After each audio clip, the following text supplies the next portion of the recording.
Good evening, everybody. With the time being 8:22, I would like to call the Government Operations Committee to order. Can I please have roll call? Bessner. Here. Weber. Here. Fokitis. Here. Volk. Here. Bungard. Here. Munz. Here. Gem. Here. Spellman. Yes. Petrilla. Here. Wirball. Here.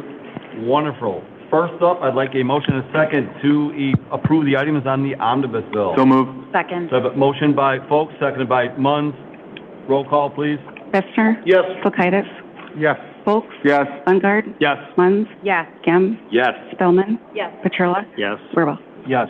That motion carries. Next up, we have item 7A. We have a presentation by Chief Likens in regards to a recommendation to approve a proposal for a massage license application.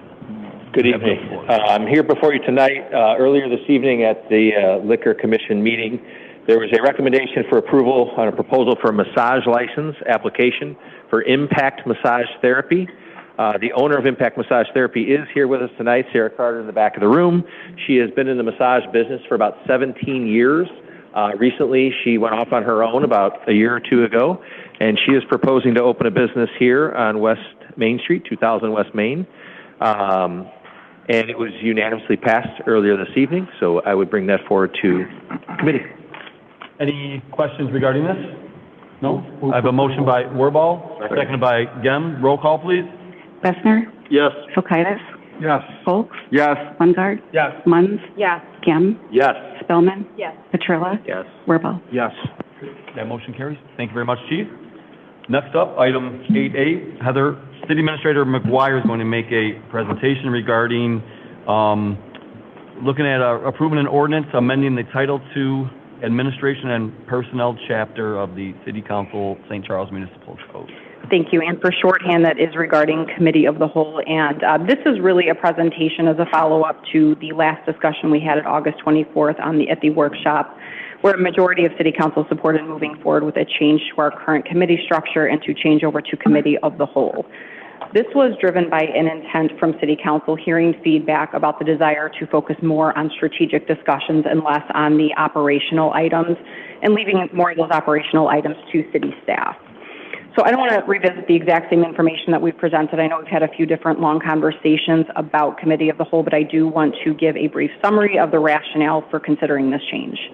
This issue originally arose due to a lot of subject matters being relegated to specific meetings, and in particular, that was causing some delays with our Planning and Development Committee, only occurring once a month.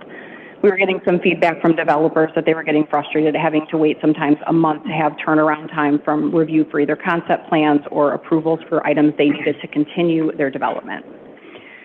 Another item that we've been dealing with from a staff level is trying to then condense and or move around meetings, which causes some heavy administrative time in terms of gathering agenda items, following up on agenda items, posting minutes, rendering videos, et cetera, to make sure that those are all posted each week.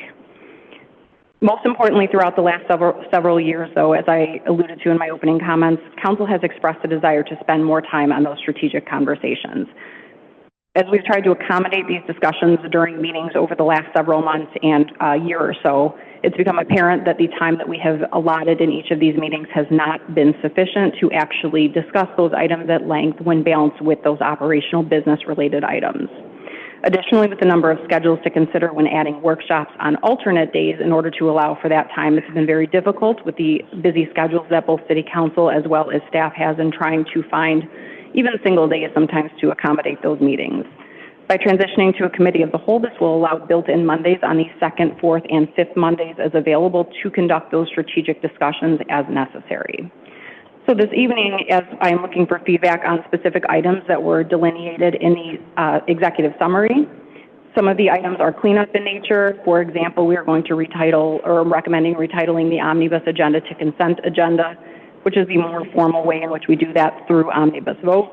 And then there are 5 additional items that I'm asking for feedback tonight, and I would like to take those one by one. There is a single item that I will get to that initially proposed in the ordinance just to create some consistency is actually one that's delineated by state statute, so I will get into that as we get to that item. So the first item is in section 2.04.020, and that is an adjustment to the start time to 6 o'clock.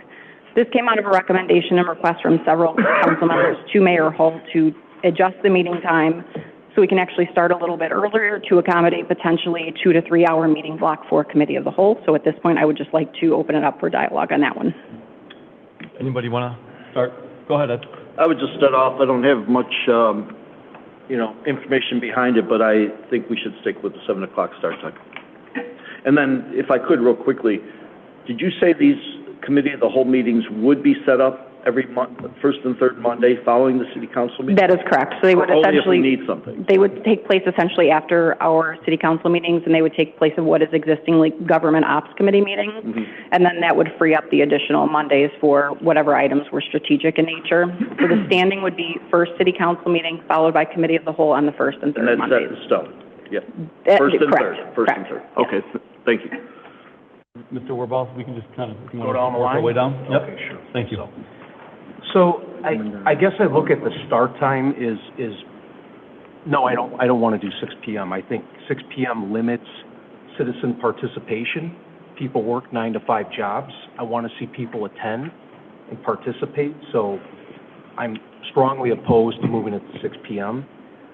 I think the goal should always be to make it easier for residents to show up and participate, engage with us, not more difficult. So 6 p.m. doesn't make any sense to me because most people are getting home. Some of us are getting home at 5:30, 6 o'clock, so we may not even be able to make it at 6 p.m. So I think that should have been talked through well before it made it on this, and if we're going to go back around, it's fine. I'll stop here and leave it at that. But I'll leave it at that. But I have a lot more to say. But I'm opposed to 6 p.m. I think it should stay. David, go ahead. Yeah, I'd echo what Brian's saying. I wouldn't support 6 p.m. Not to sound selfish. I commute into the city, and I don't even get back to the area until after 6 sometimes. So you can count me out, I guess, if that happens. So I'm not in favor of it. I also am afraid I wouldn't make it here by 6 o'clock after a number of nights, so I don't want to be here until 11 o'clock at night, so I would hope that we could find ways to be as efficient as possible on those meeting days, but I think that 7 o'clock probably would help us and residents to attend. Bob? Yeah, I would too. At first I thought 6 o'clock would be great, but I always speak very selfishly since I don't have a day job to go to. But knowing the length of meetings, I think if, to Alderperson Spellman's point, if we can make them efficient, I think 7 o'clock would allow residents in order to get here in time, because 6 might be a real stress for people, especially commuting back and forth to the city. So I think we should stick with 7 o'clock. Jamie? I don't have a particular preference between 6, 6:30, and 7. I would, however, counter that I have heard feedback from residents in the past, totally separate and distinctly different from this conversation, that 7 o'clock is inconvenient for them because they're trying to put their kids to bed and they can't leave them at home alone. 6 o'clock would be easier. So I think we're running into a question about who do we cater to when we're trying to decide what the time is. And given the fact that we have many participants on Zoom, last time I looked on here there were 12. We also have this video that is on YouTube afterwards. I think that we are very accessible beyond even just these meetings. So I think, we have to look at what are we getting done in this time. But personally, it doesn't matter to me whether it's 6, 6, or 7. Thank you. Ryan? I'm fine to leave it at 7. Mark? 7 o'clock is fine with me as well. Ron? Yeah, like Bob, I really don't work, so it wouldn't bother me, but I understand everybody else's concerns, so I'd rather just keep it at 7. Yep, thank you. Yep, that's fine. And that one was just bore out of conversations and feedback that I had received. That was not a request or recommendation coming from staff or myself to change that meeting time. Just wanted, since we were adjusting the ordinance, to bring that up for discussion at this point. Thank you. And these are outlined in order, so there are a couple things that are tied together, and this is one of them. That is Section 2.04.030 regarding special meetings. Initially, after some conversations with council members, there was this discussion about how to add agenda items. And in changing that number of the required number of council members, it made sense to match the requirement to call a special meeting to that. However, after looking further into it, it is actually state statute that 3 council members can call a special meeting, so we can disregard that 2.04.030 requirement. The next, and I think this is probably the biggest discussion point where we didn't really land on any one decision after the workshop, and I need that feedback to put into the ordinance is the composition of the committee of the whole section regarding who shall chair the committee of the whole. As drafted right now, it is structured that the mayor would participate in committee of the whole. That's not to say that the mayor would be a person who chairs that. That is certainly an option, but I have listed out several options that I have heard directly from each of the council members, and I think I have spoken with each of the council members individually as well as in groups about this, and unfortunately there was no consensus on any one single position of it, but I have outlined the items that were given to me about possible chair options, and those would include, 1, the mayor, 2, a rotation of city council members, and that could be done on any basis, either each meeting, monthly, quarterly, et cetera. Third option was the mayor pro tem, and then a fourth option that was given to me was a rotation of the existing committee chairs that would then change to all of the council members in 2027. Okay, thank you, Heather.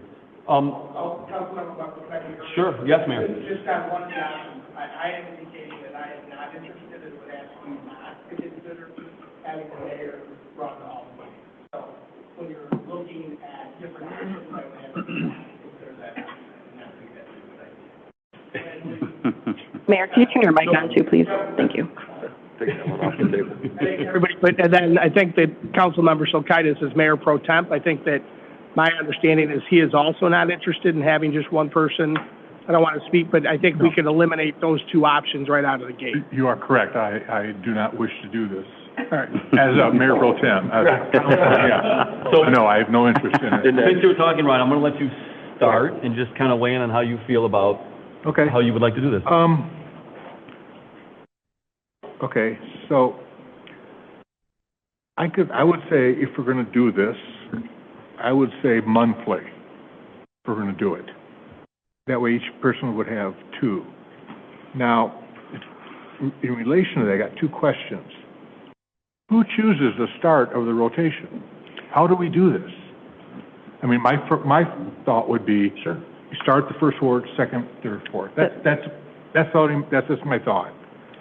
And what about a vice chair? I don't see anything here about vice chair. So in this particular instance, our vice chairs are typically utilized when the absence of a chair. Right. But if we have a rotation of chairs, we don't really need that structure. It would just move to the next person in line. So in theory, it could be crafted so that, for example, if you were the first person to be the chair, you were unavailable, it would move to the next person. What if something happened to the chair on the day of the meeting? You would need someone to know what's going on. That's my concern, by not having some type of vice chair. Sure, and I see that as prepping the next person that was in line, and it's no different than when we have emergencies come up with our existing committees. Right, I understand, but the person has to be brought up. Yeah, absolutely. Okay. Okay, in the last bullet point, 3-month term for existing committee chairs. Okay, so I guess that boils down to, when would this ordinance take effect? So it depends on where we get today. With our meeting structure as it is, I would recommend that we keep our existing meetings likely through January, just because we have a number of items we've already planned and moved around, so to take effect to February 1st, likely. Okay, so then 3 months, and 3-month term for each committee chair. So wouldn't that, if I'm reading this right, wouldn't that be March, April, May, correct? So what's the 2027 start of the rotation then? So it would be the January 1 of that calendar year. So we can alter that to make it concurrent with however the ordinance effective date is, and whether that's 3 months, 4 months, somewhere around there. So they basically fill that entire gap until 2027. So who would run it from May into December? So we would fill the gap. So it would basically be, if it took place January 1, that would be a 4-month for each of those 3 chairs. If it took place February 1st, it would be 1 less month, and we would have to do the math out. Okay. The idea is, though, that those 3 chairs would carry the committee structure. You know, if we're going to do this, I don't understand why we're going to extend it for 3 months and not start this at 2027. That was just a recommendation. Like I said, I spoke with a lot of the council members and got different opinions and positions on what might be beneficial for that structure. So I wanted to include all the options that I had received so that it would be council directive on how we formulated it. I'd prefer, if we're going to do it, we just jump right in and start with, Yeah. That's my thoughts. Thank you. Thank you, Mr. Silkaitis. Mr. Folks, go ahead. Yeah, I appreciate the items, and Mayor, I appreciate you saying you do not want to be a leader of these. Looking at these, I like the idea of rotating monthly. Each alderperson taking one, and, I know we let off with the city of St. Charles. You might as well lead off again. Might as well lead off again. So, and I get if something were to happen to Alderman Sokaitis, and I kind of would understand maybe I go, then if something were to happen to me. And so if this is what we have set up, but I think this is a wonderful point for all of us to take on new roles, expand leadership. So I think taking on a month is a good solution here. Okay. Mr. Bongard? I'm fine with I think that I'm totally on board with that, but can you clarify, so are we talking about the mayor, no offense, Mr. Hall, are we talking about the mayor sitting up here during committee of the whole? Correct. So I am not in favor of that. I think that council as a committee needs to have a standalone meeting separate. The mayor can obviously participate in that like they always have, but I think that it's important that committee still stands just as committee. And if you have a chairperson and then you have also another non-speaking person, I think that gets a little bit, I think that if you move to this model, this still in a lot of ways is concurrent with what we currently have. It's just meeting differently.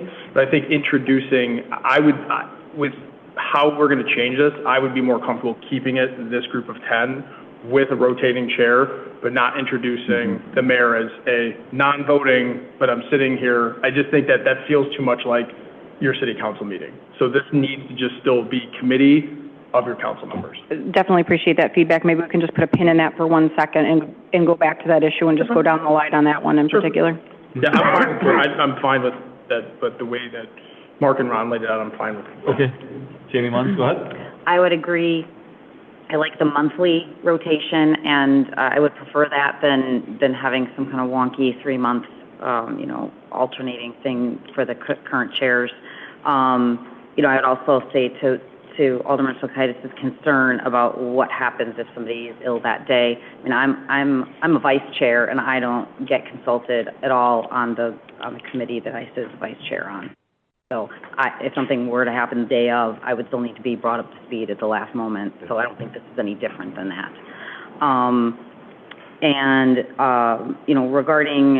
Regarding the mayor being in the meetings, I would have to agree, again, with all due respect, Mayor Hull. I don't think it matters who is in that seat as the mayor. I think that this is a council conversation. And while he's always welcome to interject, as he did just now, I don't think that being part of the council conversations is what is productive about committee meetings, and he does lead and have control over the council meetings. Thank you. Bob? Yep, I agree with the rotation, and I'm the one that threw out probably the last one, Heather, correct me if I'm wrong. So what I looked at is just kind of the training part. Alderman Folks, to your point, is what I envisioned was if we start this new in February, we have Alderperson Weber, Alderperson Werball, and Alderperson Bongard, who have all led a committee. Mm-hmm. So what I was looking at is maybe setting up for, it doesn't have to be the first year, but let those 3 individuals who've already had the experience leading a committee to kind of kick us off so the rest of us could get into the flow. Mm-hmm. Not to say it alternates, I mean, we could do, Alderperson Weber for February, Ryan for March or whatever, to at least get our feet wet to do that for those of us that have not led a committee in this particular format. So I was trying to tap into the training you guys have already done to help the rest of us get up to speed.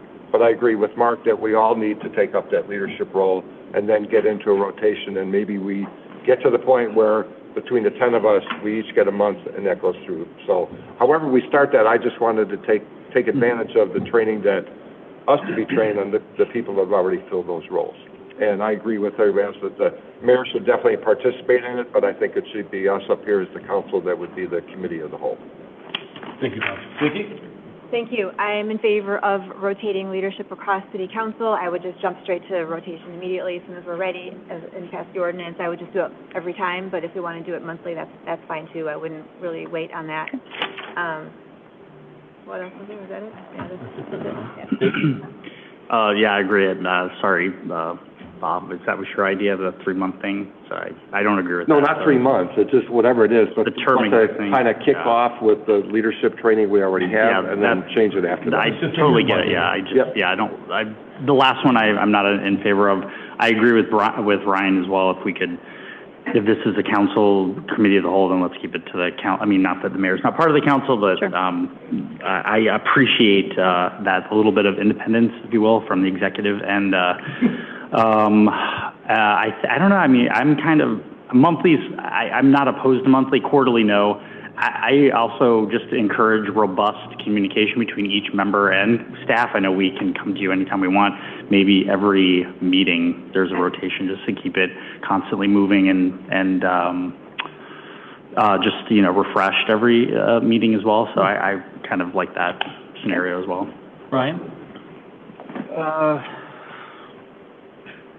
Well, I guess if I have to pick, You do? I would say probably each meeting. And the reason why I'm saying each meeting is I think it gives everybody more experience. You get more time behind the microphone versus waiting a month, and by the time you get to the end, it's 10 months later.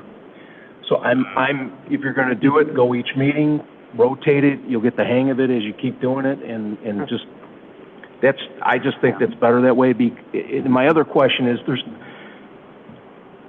I'm going to ask it is, we're going to have issues that are hot issues, and some people are more comfortable than others chairing a committee or running a meeting.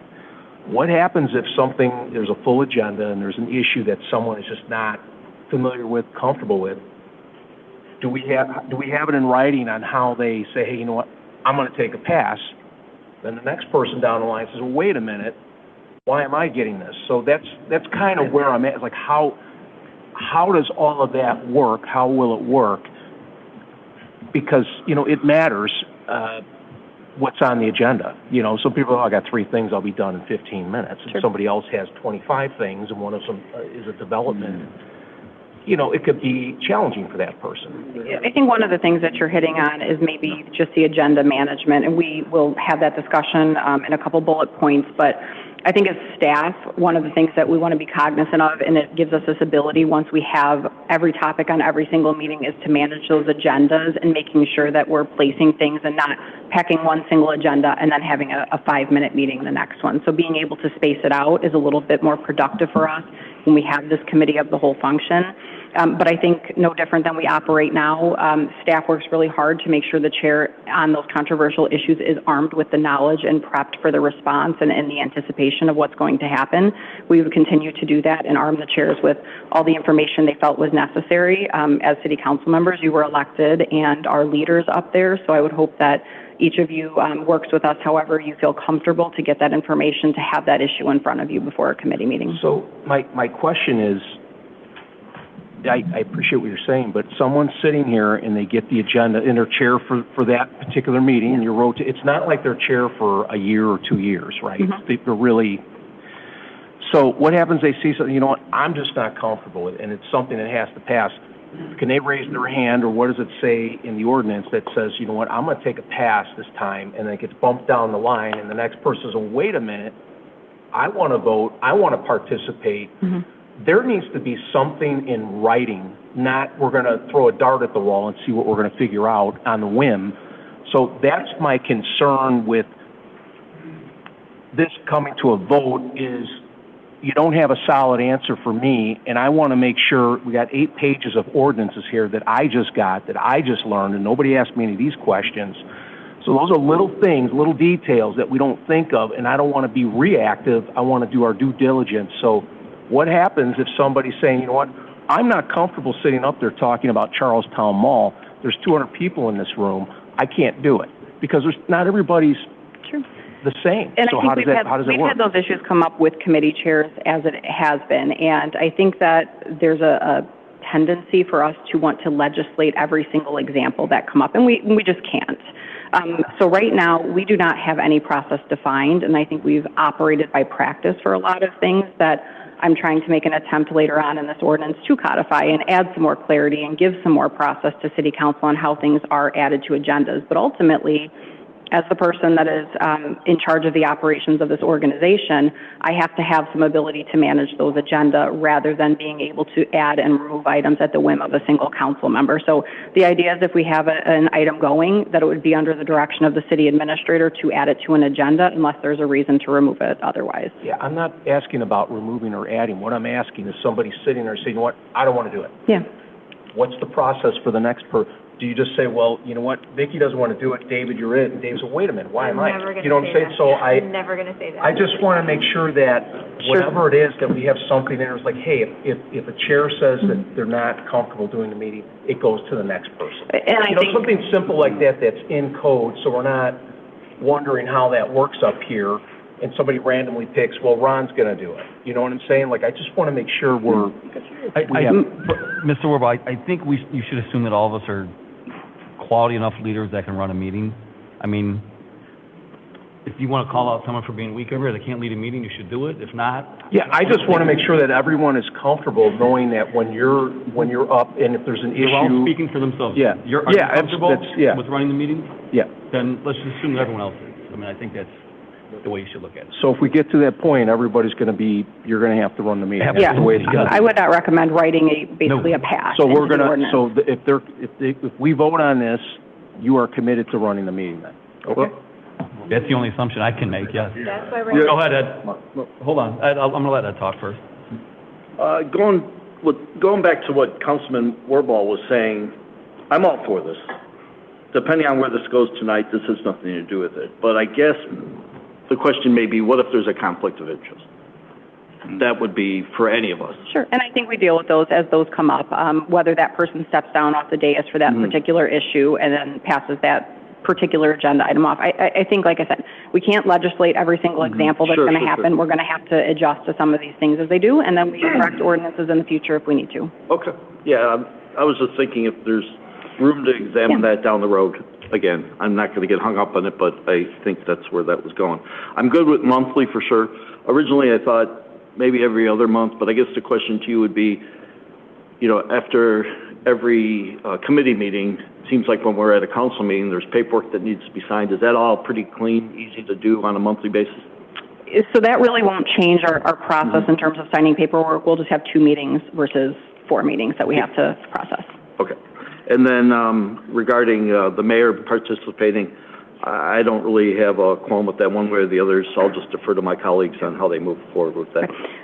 So I do have, it looks like, consensus for monthly rotation of the chairs, but one of the things I want to emphasize as we craft all of these points that we're discussing here is if we find some things not working after a year and we need to make some adjustment to it, we have the ability to do that. These are our rules and procedures and the city council directives on how we implement those. So if we do find that there are some issues, we can always modify it in the future. Mr. Folks, I believe you had a comment. No, I'm good, thank you. So I think Brian brings up some, I mean, if I'm just learning now that I could have passed the microphone during all of the IMEA meetings, that would have been fantastic. So I'm with it. But I think, you know, I agree with Brian. You're 100% right, Heather, too. Is you can't legislate every single scenario that, you know, it's going to be 4,000 pages. But I do think that you need to put some guardrails around, hey, you can't have a city council member walks in and goes, you know what? I'm not up for it today, and I kick it. I think you have to put in a little bit of, and I agree with, you know, Mr. Chairman, I think everybody's up here for a reason, but I think when you look at a couple of these what-if scenarios, it would be helpful because it is a change, and you don't want to have people suddenly go and say, you know what, I'm going to kick this one over, and I think that, you know, whatever that might look like would be helpful. So I guess I took that the reverse of saying that council members had the ability to opt out of a meeting, but I certainly can put something in there that specifies if you are chair for that meeting, you don't have the ability to just withdraw a pass or otherwise. As the current chair of government services, I think you should not be allowed to get out of it. You are in. Yeah. There you go. Okay. Jamie, you have something else? I would like to agree actually with both Brian and David about the every meeting rotation. I guess I'm changing my vote on that, but I think that I support that for the same reasons that they have mentioned. And I understand the concerns that Brian has brought up. You know, if for some reason he is uncomfortable doing a meeting, then, you know, the next person in line is then tasked with that, or if he is ill, then somebody else is tasked with that. And I would like to sort of understand how the process would work for something like that. Like we've had an unusual situation where I led a meeting but wasn't the chair of the meeting because he was on Zoom, and that was a unique situation also. And then how does that work with getting back in order, I guess, of who does what? Have you lost your turn, so to speak? Or, does it then go back to that person? And under what conditions do you exit that responsibility? Because I would very much agree with Chairperson Weber that we all signed up to be leaders. I think we're all more than capable. I've chaired a couple of committee meetings, in Alderman Warball's absence, and it's what I signed up for, so. Just off a response to that, my recommendation would be if you're chair of a meeting and you're ill or out of town, that passes to the next person, and that we continue the rotation. I think it would be very difficult to manage a situation which you're absent, it goes to Bob, then you come back, and it goes to you, and then it goes back to somebody else. So I think my recommendation at least would be that we just continue on in the rotation. If somebody misses a meeting, they miss a meeting. Yeah, okay, thank you. I appreciate that. Do you have more on this? Yeah, I want David. To Brian and Ryan's point. I think, and I'm not trying to speak for, I think, correct me if I'm wrong, that maybe the concern, if what I'm hearing correctly, is that there might be the potential to maybe some gamesmanship, perhaps. I think maybe that's at the heart of this. I totally agree with that. Really? So with that being said, I know in our current community structure, instead of putting that recommendation, you had some recommendations just a moment ago about you can't pass or what have you. Can we just make that everyone votes instead of the chairman? Because usually the chairman doesn't vote, and I think that's the concern. Then you end up in a situation where you could have a tie vote, unfortunately. That's why the chair is the chair, so you have 9. But it's the committee of the whole, so everything that we vote on the committee of the whole goes back to the council. Correct. Well, though, too. Don't forget that that's not the final. Right. But I'm just throwing out, I agree with Ryan, we should have a guardrail. Yeah, I can put in there that you can't opt out of being the chair if you're president of the meeting. Right, okay. Are you good with that one, Heather? All right, and I guess everybody else, I think, answered this about the mayor not wanting to be part of the committee. I think there's consensus on that, but I know we kind of, okay, all right, thank you. And Heather, just for the record, I like the monthly ward by ward as well. Okay, thank you very much. So this section 2.04.090D is the one that defines our current practice. So this has not actually been codified before. Most cities do not delineate how they add items to an agenda or who manages the agenda. That is typical practice. Of the 15 to 20 communities I surveyed, only 2 actually did define it, one of which was Naperville and one of which was Elgin. And the language that you see before you in the ordinance is heavily modeled after what Naperville did. So essentially what this defines is that the city administrator would direct the creation of the agenda. However, there are processes by which city council members can add items to agendas either during a meeting or outside of a meeting. And right now, and this is based on some feedback that I received from council members, that 4 council members would be able to add something to an agenda. And the rationale behind that number specifically is that that's when our Open Meetings Act numbers are triggered. So that if you are going to add something to an agenda, that there's a layer of transparency to it, that it's a public-facing item. But right now, where special meetings are called by 3, that would remain as 3 per state statute. So I guess I'm twofold in this conversation, is looking for feedback about the process by which we are defining how agendas are created, and then the number of council members to add something to an agenda. And I do think this item is really important to define, because right now I've received a lot of those questions over the years about the hows and whys, and we've had unofficial practices that have never been defined. It is a lot easier for me to manage those requests because I will receive requests from single council members about adding items to an agenda. That may or may not be fair to the other council members who are interested in that. So this at least requires a number of council members to support an initiative to be added to an agenda. Okay. I'm going to start with Ed on this one. Number to be added. I'm a little confused. That's fine. So two questions. 4 and 4? We cannot, so special meetings, set that one aside because that is statutorily required. 3 people can call a special meeting. Okay. So now I'm just talking about items to add to an agenda. Will that require 4 council members? Will that require 3 council members, 2 council members, 9 council members? That number can be anything we set because it's a policy determination by city council.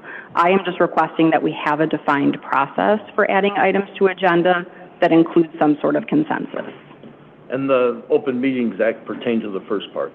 It was just more of an explanation about how I arrived at the number of 4. I had received some feedback from some council members thinking 4 felt like the right number for a 10-member council. but that number can really be anything. Okay. I'll stick with three. Three's fine. Brian? 2, 3, 4, 5, 6. Let me think, Steve.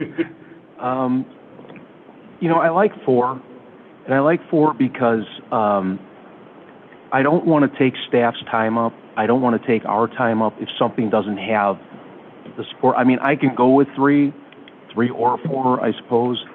And Brian, if I can add to that point, that's really where my recommendation was kind of centered around, is that, 3 council members out of 10, that may not gain any traction at all, and then we do put a lot of time in as staff.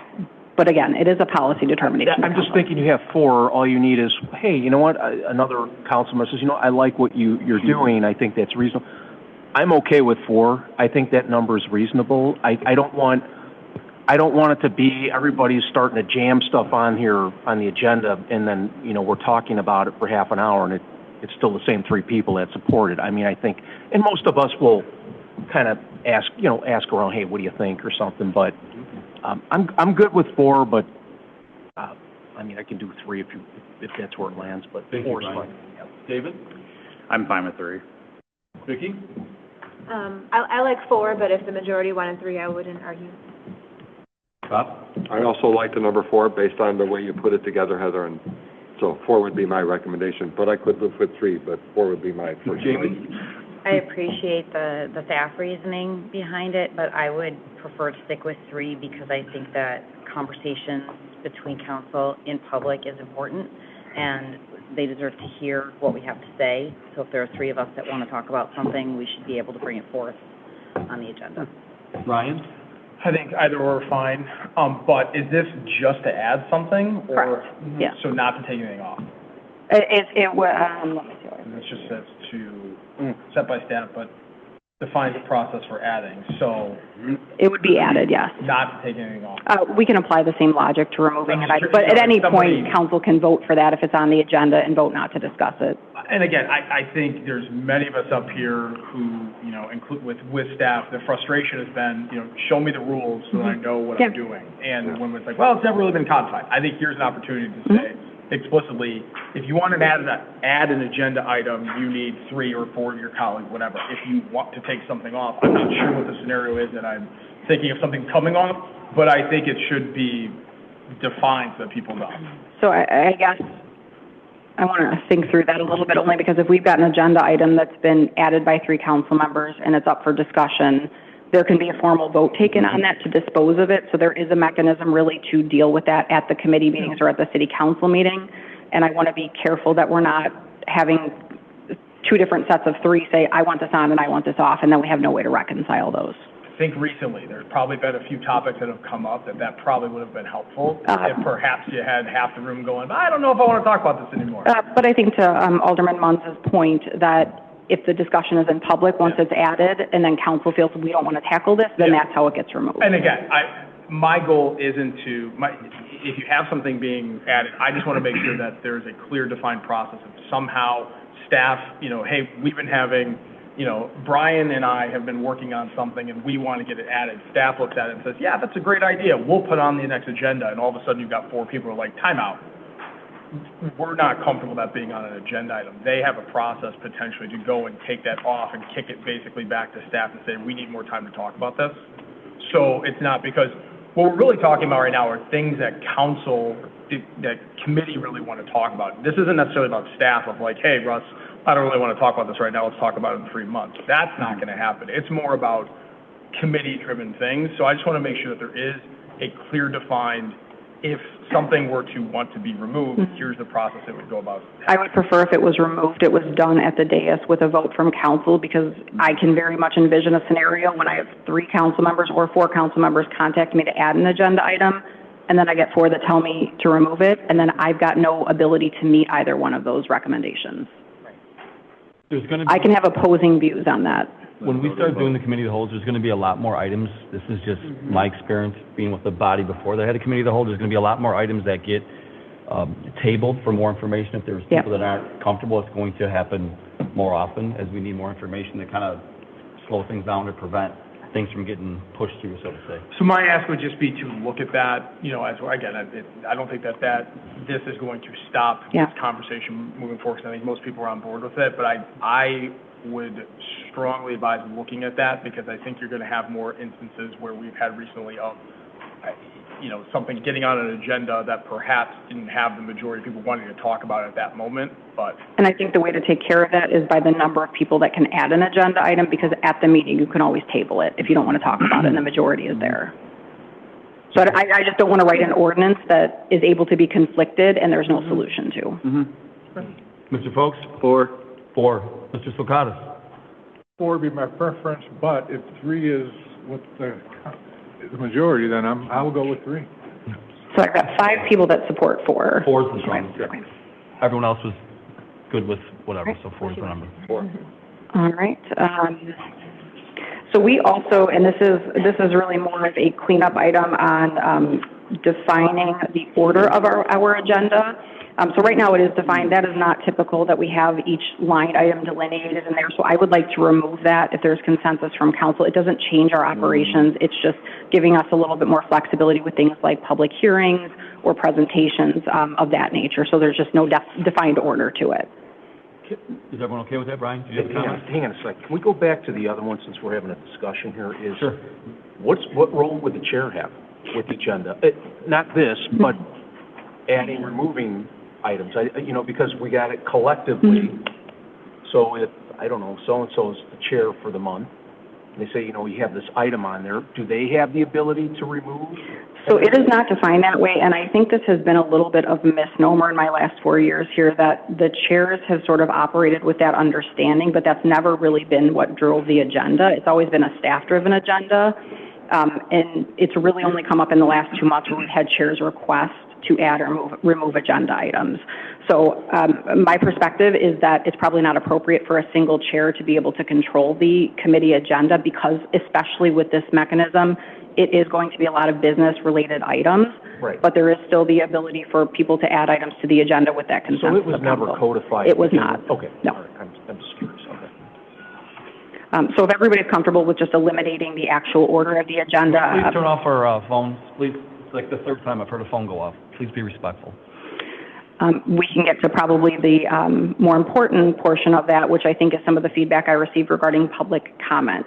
So I've outlined a few different ways that we can handle public comment, because I've heard the feedback from council of being concerned about the either availability of it or waiting too long with these meetings. So the options that I have laid out in the executive summary are that we could add public comment at the beginning of the committee of the whole specifically to items that are germane to the agenda, and then again for open items. We would leave city council as is in that scenario, so just public comment at the end of city council and then 2 times on committee of the whole.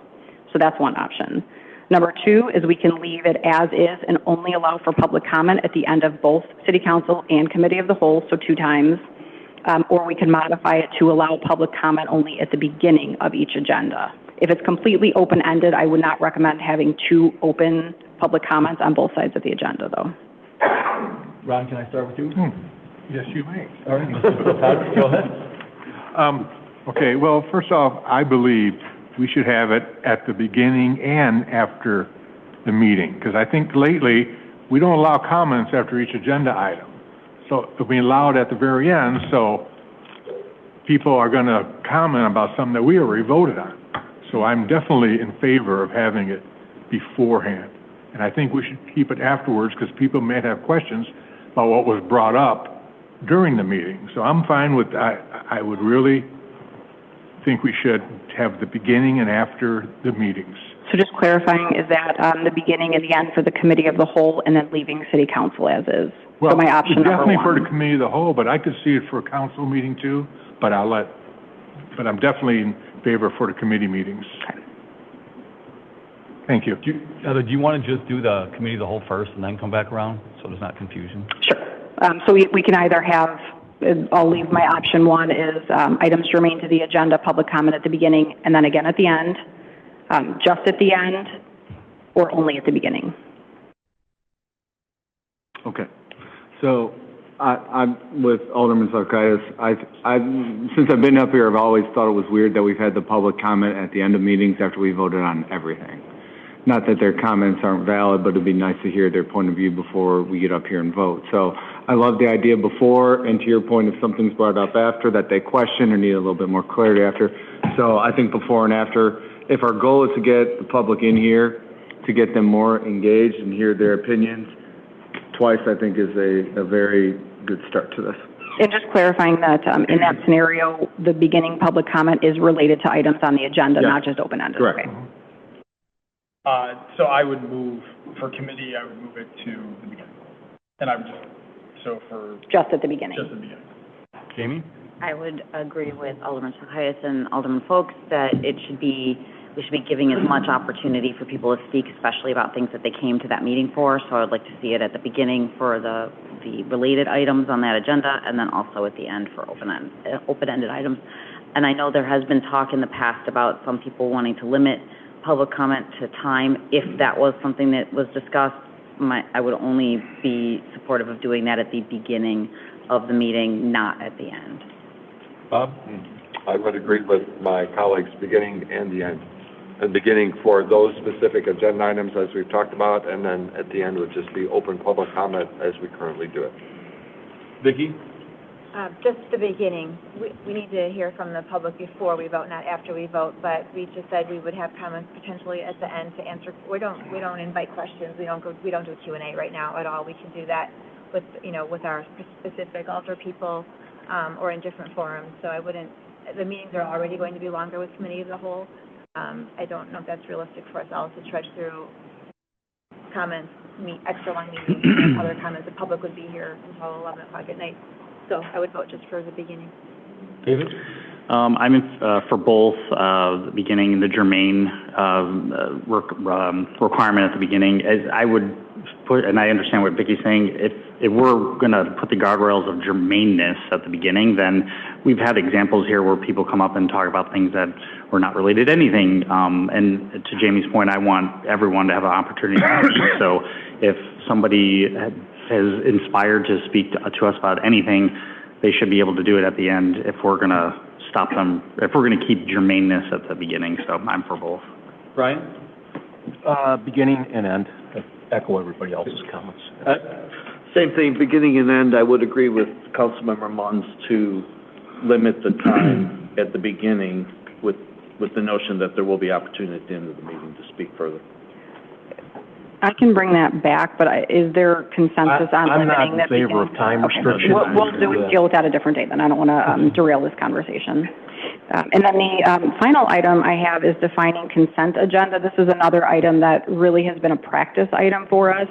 The policy unofficially that I was told is that anything under $100,000 went on consent agenda if it was routine in nature. So we're talking our yearly landscaping bids, salt purchase if it was below that threshold. Those kind of items would go on consent agenda, routine software renewals under $100,000. So what I've done is taken those and essentially codified those. I haven't changed anything with how our practice operates, but I do want to get direction on that specific dollar amount, whether it's $100,000, whether it's something different. And just as a reminder, we have a $25,000 purchasing authority as department directors, so nothing under $25,000 typically comes before City Council.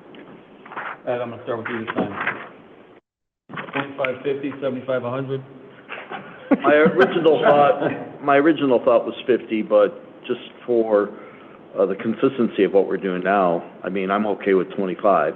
I guess my question to you, Heather, would be, is the $100,000 development or whatever we're looking at spend, is that based on the fact that the committee as a whole won't get tied down with these $25,000 or $50,000? Correct. The idea is that those routine items, our staff is looking at evaluating, giving the appropriate documentation for, and then they're still being approved by council. They're just done in a consent agenda fashion. And the council will still be approving anything over 25?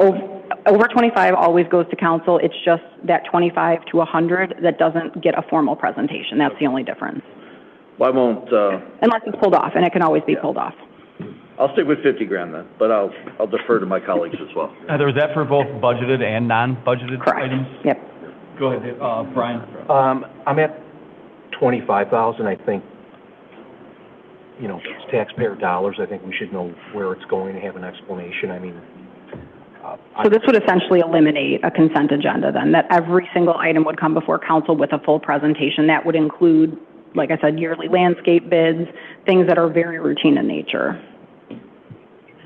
I'm at 25, but this is all new, you know, this is in my viewpoint, this is like a pilot program, you know, we can always change it in the future, but I think, for me, I want 25,000. In the consent agenda, can you explain the details of it? How is it different than omnibus? It is just really the more formal, appropriate way to define it. An omnibus vote is a consensus vote of one group. So we've really been probably referring to it in a way we shouldn't have been. So it's essentially the same thing, it's just the proper terminology. So we would still get the same memos? It would look exactly how it looks now. I'm just defining the process for it. I'm at 25, that's one.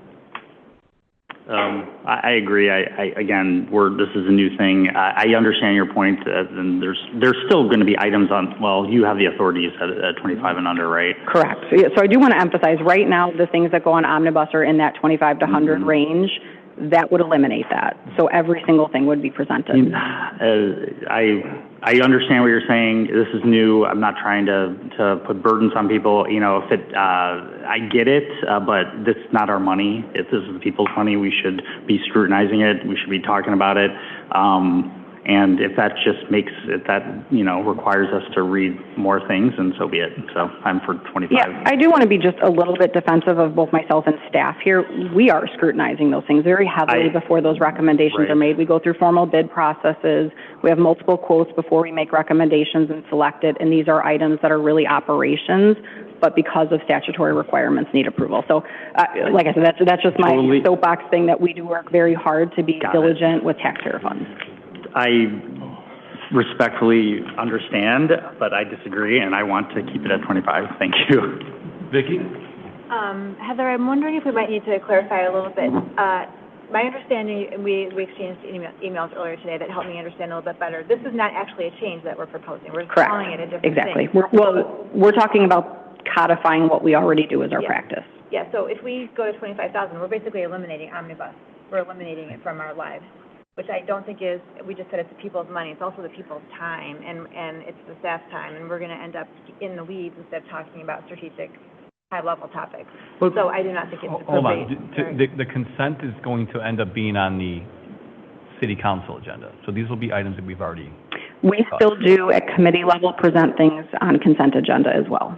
But the final vote will end up being on council. Correct. So anybody at any time can pull any of these both off. at the committee or. I think everyone needs to understand that you're all going to have to be really, really involved when they're doing the committee of the whole, which is good for all of us that are really involved, to be engaged, to where if there's something that you don't like the way it looks, you're going to have to then pull it off to then get discussion, which I think is good for everybody else. Sorry, Vicki, I'll let you. Well, I was saying, I think that staff is recommending that we just do the same thing. It's continuing the exact same thing. We're calling it something different because it's more official and proper, apparently. But I don't think we should change it to a lower amount. So I would be in favor of the $100,000 because that is what we're doing now. Bob? Yep, I would stay with a limit at maybe 50,000 to go along with Alderperson Besner, just to see how that works out. But I like the idea of not getting down into the routine purchases that you guys do all a fine job of bringing to us. We're going to have to see them anyway, but this would just kind of streamline that process as it's been explained. So I would stay with 50 on the consent agenda. Jamie? I would disagree with the statement that it streamlines things, only because we would be changing the way that we're doing it today. And I have several times asked for things to be taken off of omnibus because of the dollar amount or because I wanted to better understand what it was, and we all have that right and ability. And to go down to $25,000, I don't think that is being a good steward of taxpayer money, because we are now asking staff to come and present everything, absolutely everything. And I want to make clear that's what the request is at $25,000, is every item requires a presentation and every item is individually looked at in that way, instead of us reading the information and determining if we feel that's not adequate information and then asking for it to be pulled off, which we can do at any time for any of these items. So what's the dollar amount, Jimmy? 100. 100. Which is what it is today, so there's no change to that. So I think this is a bit of a different problem that you're scratching at, and this is more when we talk about how we do budgeting and how we talk about which dollars go where, and the assumptive that, hey, we're gonna do 90,000 and it's going to this because we've already planned for it. Well, we get that, you guys get that, but we're still chasing a little bit. We don't have this budget process that brings everybody along with it. So I'm in favor of I'd put it at 25,000, and yes, I know it's gonna be a little painful of having to go through each of these, but the alternative is then you should have a complex, robust budget review process where people know, oh, I got it. That $225,000, we had that meeting back in January, and I know, and now I feel more comfortable rubber stamping 14 consent agenda items that all equal $1.7 million. But if you don't have that, then the alternative is, unfortunately, we're going to go through each one of these, and we're going to have to ask questions because I've been up here for 4 years, and like a broken record, our fiscal management is the single biggest issue right now that we have in front of us. And I know it might be uncomfortable to go through some of these meetings and have 17 agenda items where it's like, listen, but I think that's part of the process. The alternative is then let's change the way we do our budgeting. So I'm in favor right now of putting it at 25,000 and going that way. Mr. Fox? Same with Ryan. I think that is more transparent in how we do things, 25. Mr. Fox? I agree, 25. Years ago, when I was chair, actually the chair decided on the number for the omnibus vote back then. But I always believe in 25,000. I understand staff's point, but we're spending 25 to 99,000, and we're just not going to have any discussion. Some of these items that will not be on a consent for like 50,000, no one may have a question. Maybe you don't necessarily make a presentation. You can ask, would you like some more detailed information? Or something like that. That would solve, in my opinion, that would help that situation. There's not a way to do that, only because if we're prepping for agendas and preparing documents and putting things together, we have to prep as though there's going to be a formal presentation. We can always go outside of it. But I do and I hear, and the feedback is 25, so essentially we would just eliminate anything that's a cost measure from a consent agenda. It would only be, plat approval or items like that are more administrative in nature. So that likely will be extremely pared down then and will be higher discussions. But I do want to emphasize a lot of those $25,000 to $100,000, understanding wanting to be good fiscal stewards, but that's also what you task staff with, and making sure that we have very good fiscal policies and money management policies. That's why we have purchasing policies and why we're obligated to do certain procedures before we ever make these purchases or expend them. So I just want to make sure that council understands that is going to cross into operations pretty frequently. Can I Please, go ahead. make a suggestion for the costs that are between 25,000 and 100,000? Could there be a mechanism where council is provided this? I mean, I guess we get this now, but maybe more in advance of the meetings in writing. Could we do some of this review in writing rather than make it a council discussion agenda item? We can always ask to put it on the agenda. We can always ask to discuss it, but I do think we're bogging ourselves down in a lot of minutia. We're already making the meetings longer. We're putting public comments at the beginning and the end. And there should be a way to be able to understand these costs and be well informed to Alderman Bongard's point without necessarily bringing it to this body to discuss every line item. We're going to drown in detail. I mean, I think the fact that we're trying to do something new, there's certain people that are very comfortable with certain things and certain people that want to keep guardrails in place, which is why collectively we're all, talking about this. So, I mean, based on what everybody has said so far, it seems like you have the direction. Is there a writing option, an in-writing, an email option? I mean, everyone kind of already spoke, though, so. So I have the direction, and that was actually the last item that I needed clarification on or direction on. So if council's comfortable at this point making a motion to move forward with approval of the ordinance subject to the items that we discussed, which I will outline quickly: 7 p.m. start time, a monthly rotation of the chair. Hold on. Let her finish. I'll monthly rotation of the chair with the parameters on, how it will pass if they miss a meeting. For number of council members to add something to an agenda. Public comment at the beginning and end for committee of the whole, keeping as is for city council, and then a $25,000 threshold. Anything above will go to city council without being on the consent agenda. Go ahead, Brian. I know you had a comment. Yeah, I'm not ready to approve this tonight. I want to see everything changed in writing and brought back to the next government operations committee. I still have questions. I mean, I know we went down, it was great, but I still have additional questions. There's 8 pages I want to go through to look at because I just got all this stuff on Saturday when I got back. So for me, I also want to touch base with my constituents, get their feedback as well. So I'm not in a hurry to rush. I like what we discussed. It was a good conversation, but I just want to carry this forward, come back with all the changes. Let's take a look at it because I want us to think about each meeting instead of monthly. Just think about that. If it gives you a little more experience, and if we're fine with monthly, we're fine with monthly. But if we're rushing through this and we had, 45 minutes to think about it, you might go home and say, that does make sense. So I just want to kind of sit on what we've discussed, come back at the next meeting, and then we can go from there. That's kind of where I'm at with it. So I would just like to make a motion to table it to the next Government Operations Committee meeting. So. Second. So first, we have to vote on what the original ordinance is, and that would be the adjustments that you've made. I'm going to ask for clarification from Pat. I think we have to vote on the table first. If there's a motion and a second, which we have, there's no discussion, there's a vote, and if the vote passes, the matter is tabled and must be taken off the table at future time. So it's tabled until when? The next Government Operations Committee. That would be there's a motion and a second to table until the next Government Operations Committee meeting. But with all the final language that we discussed in there. That would be a motion actually to postpone to a date certain, in which case, if there's a second, there is the opportunity for discussion. So we have a motion and a second right now. Yep. And that's to postpone to a date certain? Correct. So the next, next Government Operations Committee. So with the motion and a second to go to the next, to have this put in front of us for the next Government Operations Committee meeting, I need a roll call. I'm sorry. Yes, postpones, no means. You said we can have discussion. This is a motion to postpone it to the next Government Operations Committee meeting. That's the vote on that. So a yes would be a vote to postpone it, a no would be a vote to continue the vote tonight. Correct. Okay, Pfister? No. Kulkaitis? Yes. Folks? No. Bungard? No. Munns? No. Kim? No. Spellman? Yes. Petrilla? yes. And Wirball? Yes. It's 5-4 no.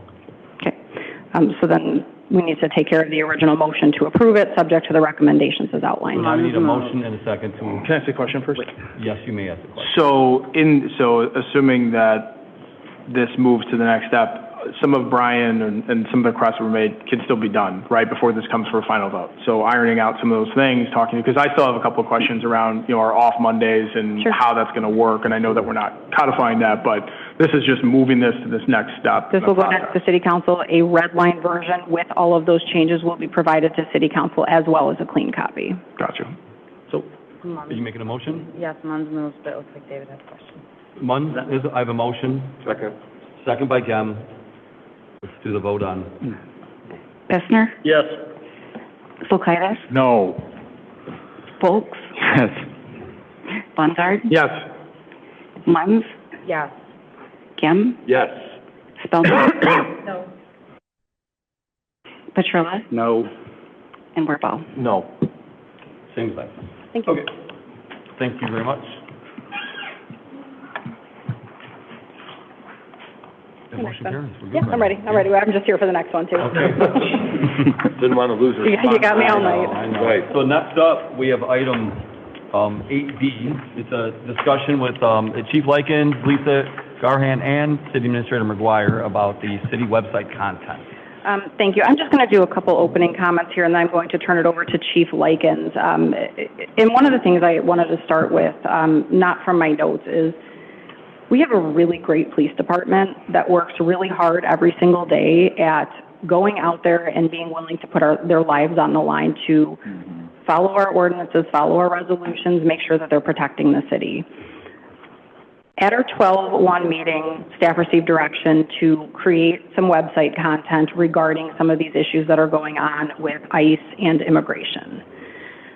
Our ability to manage, regulate, or control the federal government is limited. And our job as city staff, police chief, is to make sure that we are staying within the bounds of what we are obligated and what we are allowed to do as local government. This is not taking a position on anything related to immigration enforcement, but it is making sure that we are not eroding the public trust at what our police department can and can't do.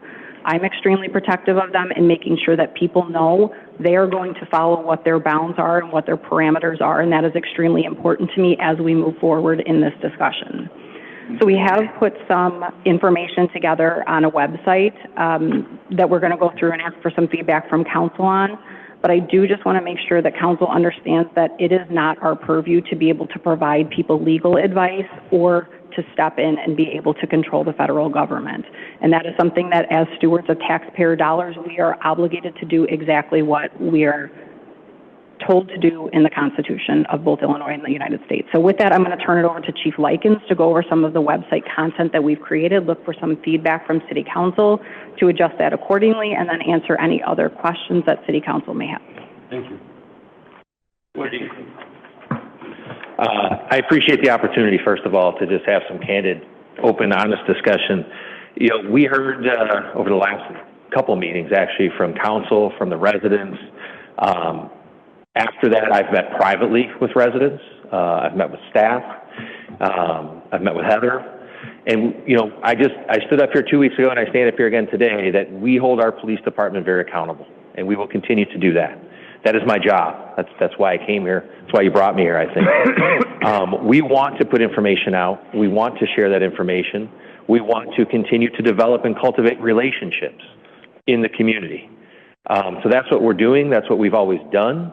And that's what we're going to continue to do. We think it's very important the messaging is clear of what our job is in this community, what we stand for in this community, and that's what we want to get that message out. Again, a website, we're going to have some great talking points, some great links is what we're proposing, resource links for the community to go to, but we want our message to be very clear from my office, from my chair, about what our job is. Ms. McGuire just talked about it. You know, the Trust Act defines what our role is. We are not enforcing immigration law. We are not in contact with ICE. We don't communicate. We don't find out when they come into town. We are not made aware of that. Our job is to protect our residents, all of them, every day. And that is what we're going to continue to do. So as I stand here, that's what we're proposing. We want to put out some talking points about our commitment to the community, what that means, about having those relationships, about remaining a professional police department, and how we're going to move that forward. We want to be very specific about the Trust Act. Everybody talks about it. What is it? What does it do? What does it govern? So we want to define that. We want to have links. We want to just define it. It's in black and white. We do not participate, as I said. We don't get notice. We are still the St. Charles Police Department. So when the phone rings and the 911 calls come in, that is when we respond to requests for service. When people walk in our lobby, that is when we respond to our residents' requests for service. We don't get calls from ICE. Occasionally they make a 911 call if they feel they're a victim. We respond to calls for service. We don't respond and deal with immigration law. That's not what we do. A little off topic, I heard a couple of people tonight brought up the recent signing of House Bill 1312. That does codify some other language. Unfortunately, it creates civil remedies, and I want to be very clear. We cannot, there's no enforcement arm of that for the St. Charles Police. If you didn't see, Kane County came out today with the state's attorney and the sheriff of Kane County and released a statement, and that affects them greatly here in our town at the courthouse, that they cannot interfere with federal operations. So that's, you know, just to be clear, that is how that works. We are not going to interfere. We are not participating, nor are we interfering with them. Staff, I think Lisa's done a great job. She, you know, creating some talking points on the website. I think one of the really important things we can do is have those frequently asked questions and actually define them. What are people asking us? And what does that mean? And what is the answer? And we can put it out there. So that's something that we are proposing to do. You know, big picture, I just want to keep creating relationships. It's great to see people in the room here tonight that I've gotten to meet with, that I hope to continue to meet with and just have that conversation. And that's open, honest dialogue. And even as we sit across the table, we don't always have to agree, but we need to be honest with each other what our job is and what we're going to do moving forward. Thank you. Thank you, Chief. Any questions or comments based on the literature that we're looking to put on the website? Go ahead, Jamie. I have a couple of items. I want to thank the chief for putting this together. I want to thank Lisa and Heather. You know, I appreciate that the request I made was taken forward because I know that we have to say and do something in order to address the multiple comments that have come from here. I was hoping that our statements would have had perhaps more compassion in them, or be more human-oriented than what they were, but those are things I suppose we can tweak as we go on. I would also like to see that there be some sort of clarification on there of if a resident sees something being done they believe is against the law, here is what you do. Because I have had people who've individually come to me and said, I see these cars coming down the street with no license plates. And I said, did you call 911? So if we aren't being clear about what we're asking people to do in those situations, I think it creates more problems. But I also want to ensure that we're being really clear with people what our law enforcement officers are able to do and what they simply aren't. So in keeping with the comments that Colonel Jake Wyatt made, I would agree. Understanding what the laws are is really important, and I think there's a lot of misinformation and lack of complete understanding on the part of the public as to what laws our officers are following, and what they're able to do and not able to do. And that was the reason that I made the comments I did about not being supportive of an ordinance, specifically because you have no enforcement mechanism. There is no way to truly actually protect somebody, and that's what they're asking you to do with an ordinance. And if you say that you've got an ordinance and then you aren't protecting people, then I don't think that we are following, to your point, the public trust is then eroded because they think the police are supposed to do something that they simply cannot. And I think that creates more problems. I would love to see equity and inclusion have some community conversations. I don't know the right terminology for what I'm asking for, but something that would be people from the community on every side of this issue, at every level, that are interested in having a dialogue, that we are able to bring those people together through, my suggestion is equity and inclusion, because it seems like the most appropriate one. I don't remember, unfortunately, the speaker's name, but she mentioned the listen, learn, and return sessions from D303. It's a similar concept, and I think that's something that we can, I don't know about facilitate, but we can help that happen. And I think it is important that everybody is heard and understood to some degree. And, you know, I think understanding that there are people concerned about their safety. And I heard that loud and clear from the last few times that people have come to speak, and that whether or not we agree with one side or another, we have some compassion for that. I believe in following the law, and I know that is what most people want to make sure we're doing. And if we can make clear what that law is and what all of these components are, it will help the community to have that trust in this body, in our officers as they should, and that the city is doing the things that they're lawfully able to do. I do want to say there was a comment made about successful and unsuccessful litigation. I don't think that it's wise for the city to take a gamble using time, resources, and a great deal of money to put ourselves in a place where we're going to face litigation. And I don't feel that would make me a good steward of our money if I were throwing out something that I knew based on the very well-educated legal expertise that we get from everywhere, including our internal counsel. It would be unwise to go against that based on what people in the community might be asking for and not understanding the full ramifications of doing so. That's my long statement about all of that. Good comments. Yeah. Mr. Folks, go ahead. Yeah, I think this is a wonderful beginning point where you guys have taken in a lot of different areas to consider. I do agree with the comment tonight where, from the D303 standpoint, where they had those open forums and let people come out in the community speak and express their concerns and then get kind of answers to the questions. I think the more we continue to do that, to Alderperson Munz's point, I think that helps create kind of what we're all looking for here, which is, hey, what is the logical solution going forward from everybody, from equity and inclusion to our police, to our state's attorney, to our attorney, to our mayor who has that background as well, to give their expertise on this issue so we can all get answers to questions we have or questions we continue to have to keep this open and moving. I just hope this is a piece that is continuing to be updated, whatever concerns come up, those types of things. I think this is a wonderful start to help residents get the answers that they're logically looking for. So thank you for that start. Go ahead, David. Yeah, again, I wanted to thank you guys and then echo what my colleagues are saying as well. I think in general, over communication is better, of course, overall than not communicating, and so this is great. Regarding communication too, I'm just curious, I don't need like the details, but I assume we have supplementary plans to disseminate this other than just putting on the website. Are we maybe the den? Okay, so is that what are your thoughts? What else? Yeah, I mean, we're going to try to push this out every which way we can to emphasize that it will be moved to the front page on our website as well, rather than we've got some information right now that's contained within the police department tab.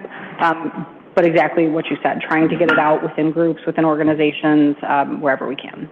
Okay, perfect. Thank you. Go ahead, Brian. Yeah, I echo David's comments as well, but I'm just curious. We have, when I was listening to the comments from the audience, I heard a lot about family, spouses, relatives, and I guess I'm coming from this at more of a human point of view, is we have a social worker, and I'm just curious if we can utilize our social worker for any families or relatives or spouses that have been impacted if they want that service. And I noticed that we have it on our website with phone numbers and websites. Could we, and I don't know the answer to that, and I don't mean to put you on the spot, maybe it's a city attorney question or whatever, but maybe that's something we can consider adding to the website.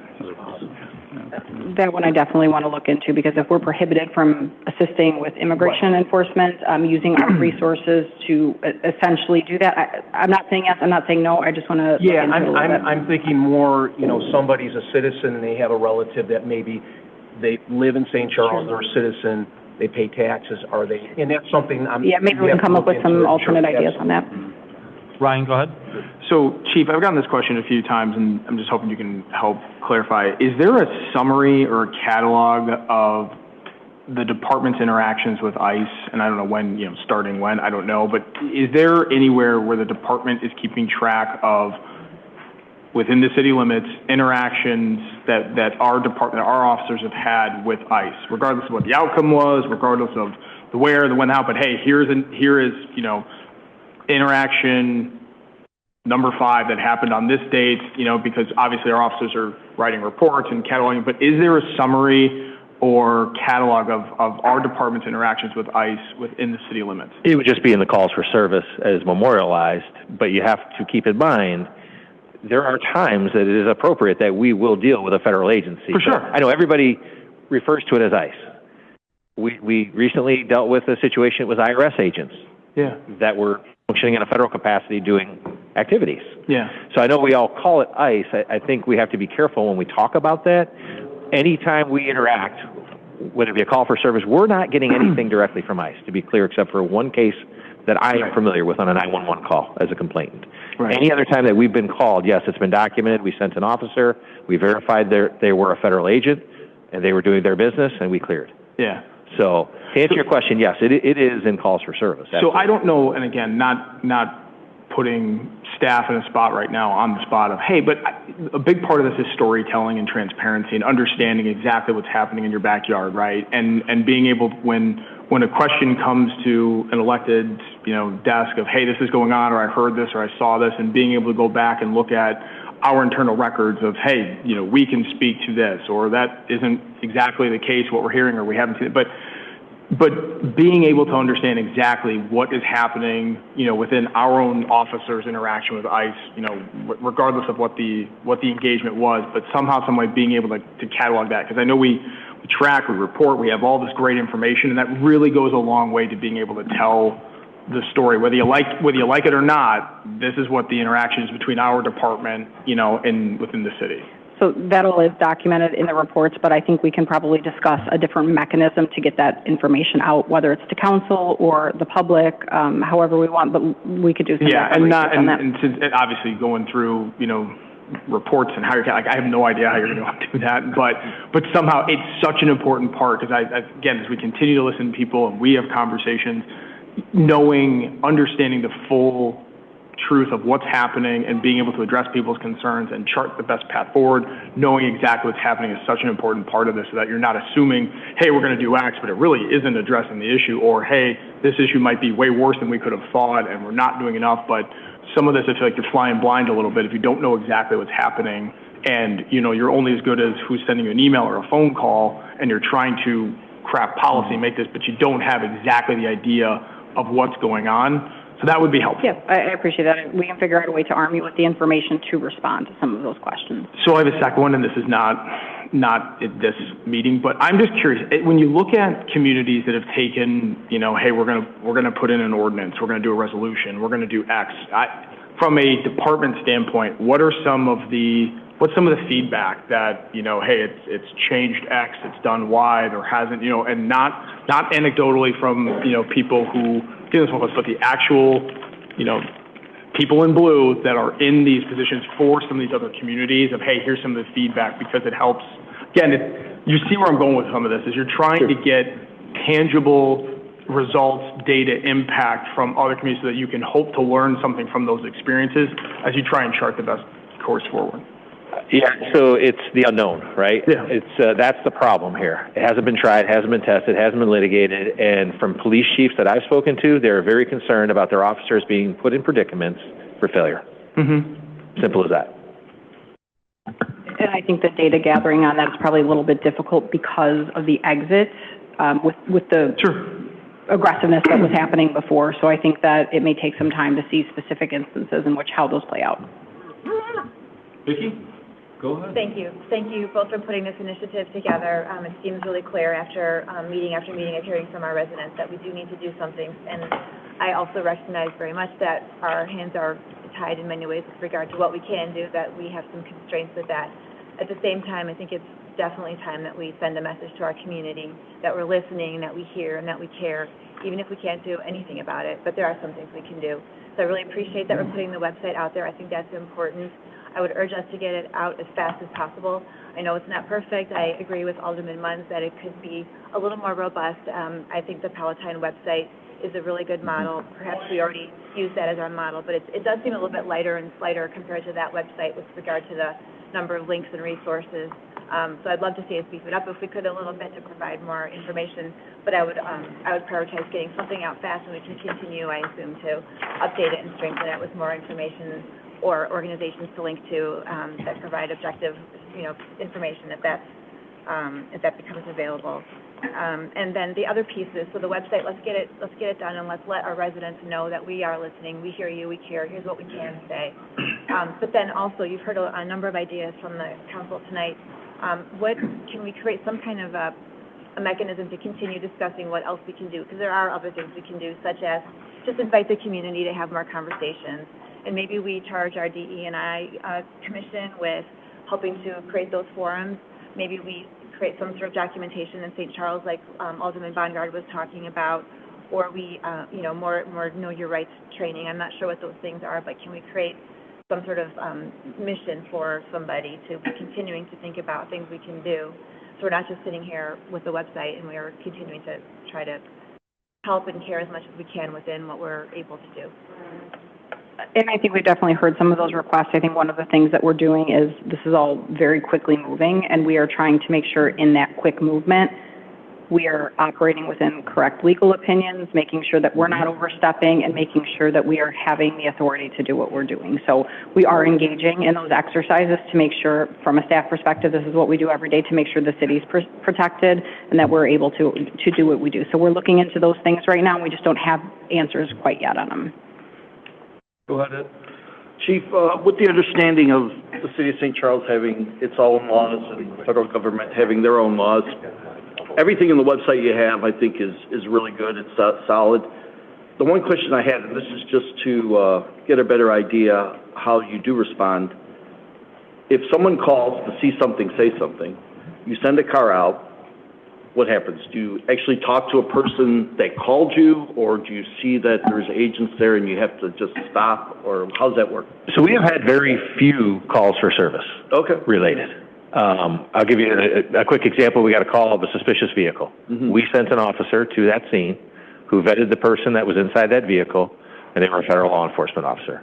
At that point, we disengage. Okay. We're done. That's it. Okay. As soon as you know, I mean, so you haven't received any calls that said ICE is here, or if somebody did call you and say that, would you still go out there, I guess? Yes, if we get a call for service, absolutely.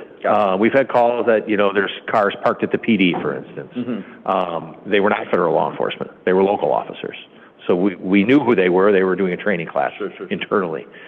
We've had other calls. I think most of you know that people have been brought inside our building or used our facilities. We take that very seriously. Those were not true. So, yes, we send an officer to vet that. We've had times we got a call from ICE of a crash that occurred in our town. We sent an officer. By the time they got there, ICE had left. Okay. So, again, no interaction. Okay. Thank you. Ron, go ahead. Thank you. Thank you for the presentation and everything. The website idea sounds great, but I still would like to get some type of resolution incorporating what has been said tonight by your presentation to show that we actually are trying to do something and make sure that we are aware of the problem and we need to address it. So I would strongly recommend that we put together a resolution to support this. And I think that direction would come from City Council. The last discussion we had, I know, was directed at the website and creating that. So that's what we as staff have done so far. Go ahead, Bob. Yep, no, well done. So, Chief, I know you and I have talked a number of times, and Heather, this is great information. With Alderman Spellman, I know looking at Palatine's website, there was a lot of stuff on there. I don't recommend we duplicate all that. But what we have in here, one of the things that I get questions on from residents and kind of being out in the community is there a way to just do the bullet points of the Trust Act? And the reason I say that is I'm looking at it now with the lens of public trust for all of us. We've been asked by residents, by organizations to do something up here, and I think this is a really, really good start, that we are listening, we're hearing. It's emotional, it's personal. And I think we all understand up here and in this room that we know there have been here and they will be back. And our goal is, as a citizens, as council, as the police department, is to protect all of our citizens. And I think we need to make that crystal clear. Maybe part of that, to Alderman Solkaitis' point, is a resolution that comes out of this. But as best as we can be clear on the website and make it upfront. I know Palatine's, when I came out, was right up in the middle, and now it's kind of lost some of its luster. If we could keep up ours, and Lisa, I don't know how best we... It will go on the front page, definitely. Yeah. Related news, but there's also a section on the website that city highlights, and that can live there for much longer. Yeah. Especially since sometimes related news can get pushed down Yeah, as well. yeah. We can also, include some of the information in the resources page of our website, too, where we do have other resources like the mental health support. Yeah, and as I looked at that as other resources, I mean, go back to our city resource event that we held at the St. Charles Library back in November, thanks to the equity and inclusion team that's back there. And I look at our other partners that were there. We have the school board. So how do we work with them, or what are they doing? Because they have their property. They have their students and staff and administrators to take care of. We have the library. I've said it before, and I'll say it out in public.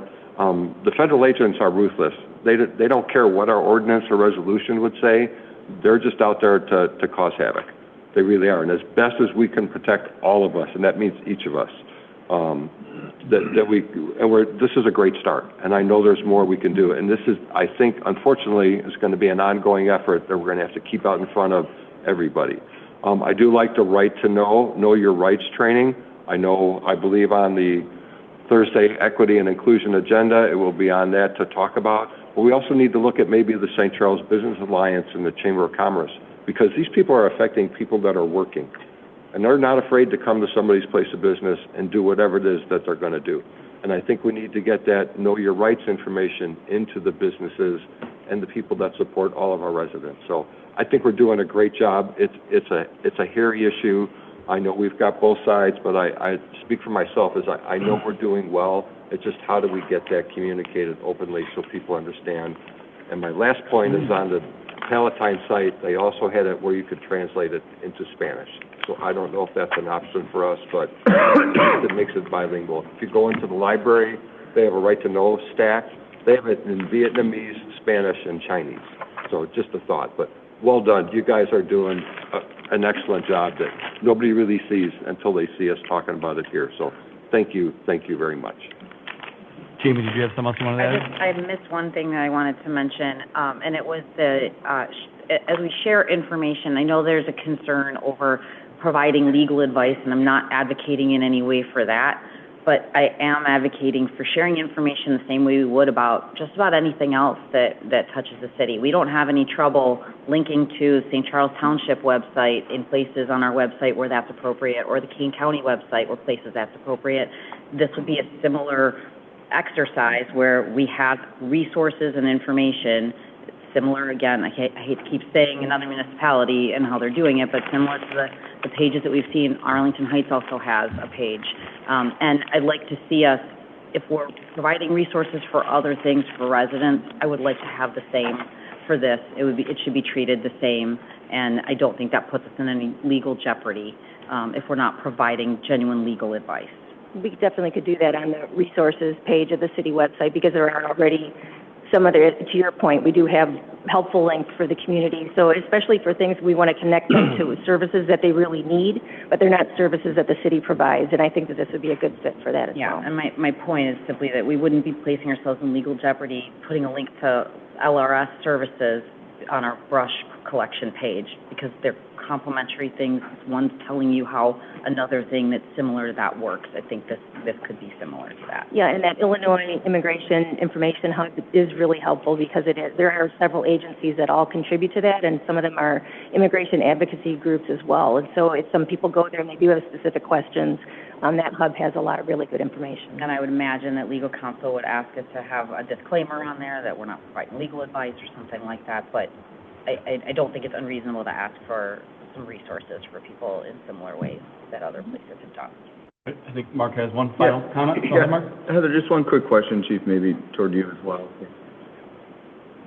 Has Dr. Gordon or any member of the Park District expressed kind of the same, like, while we're getting feedback from the community at board meetings, while we're getting feedback from community at Park District meetings, or is this mainly been? No, I brought this up to both of them, and neither one of them expressed at that point that I talked to them that they'd received this feedback.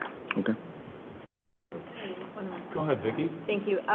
Alderman Sokaitis and Alderman Gem suggested a resolution or proclamation, I believe, something. And if I be a third voice asking us to look into that, and all I could say is we support the laws that are against racial profiling and the pursuit of law enforcement, or we support due process, which are already the law, I know.